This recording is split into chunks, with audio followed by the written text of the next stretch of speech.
Shalom Ouvracha, nous sommes à l'entrée de Shabbat Zachor, ce Shabbat-là où nous nous rappellerons de la mitzvah que nous avons de combattre Amalek, cet ennemi ancestral, un combat qui doit durer jusqu'à la fin des générations, lorsque l'objectif est d'éliminer tout souvenir, toute trace de ce Amalek-là. Si le Amalek est physique, biologique, national, n'est plus connu d'aujourd'hui, on ne sait plus exactement de qui il s'agit. On sait que chacun d'entre nous porte un petit peu de ce Amalek-là, comme le dit dans le Gdushat HaLevi, Rabbi Levi Mberdichov. On a chacun d'entre nous un petit peu d'Amalek. Ou en tout cas, on a tous cette influence qu'Amalek a eue sur nous. Quel est le propre de l'influence d'Amalek? La Torah nous dit clairement Asher kacha baderech, qui nous a refroidi lorsqu'on était en chemin. Le propre même d'Amalek, c'est ce froid-là qu'il met en nous. Ce froid-là à la Kedusha, ce froid-là à notre rapport avec Akadosh Baruch Hu. Et comment on peut traduire ça? Comment on peut combattre ça? Alors pour ça, il y a notre étude à nous, qui est extrêmement importante et qui revient. Amalek, son nom même, c'est le nom, il veut dire serpent. Amalek, c'est comme un serpent qui se tortille. C'est le nom, ça vient du nom d'un serpent.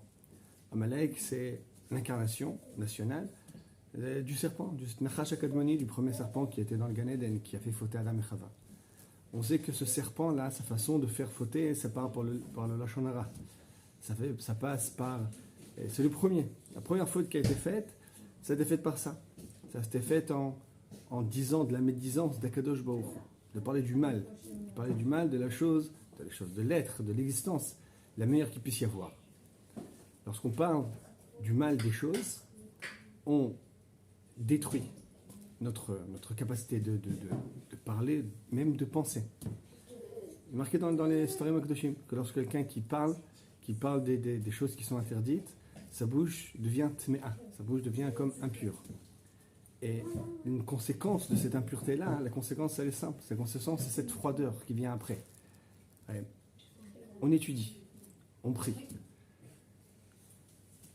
Dans un état normal, il aurait dû être que chaque chose qu'on dit, chaque chose qu'on va étudier, elle nous fait vivre, elle nous fait exploser de joie, elle nous fait exploser de regesh, d'émotion. Et si on n'est pas capable de s'émouvoir de tout ce qu'on est en train d'étudier, de ce qu'on est en train de prier, de tout ce qu'on voit, c'est parce qu'on a en nous cette froideur-là qui vient, encore une fois, de notre bouche, de notre parole. Lorsqu'on arrive à les taken, les tadibour, les taher et tadibour, si on arrive à surmonter ce problème-là, qu'on arrive à purifier toute notre façon de parler, alors on verra à quel point chaque mot qu'on dit devient puissant pour nous, et après même pour les autres.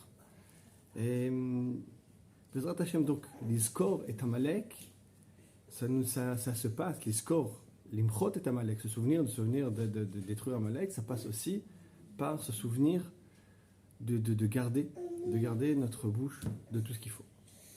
Bezrat Hashem, que Dieu nous aide, Shabbat Shalom, et à très très bientôt.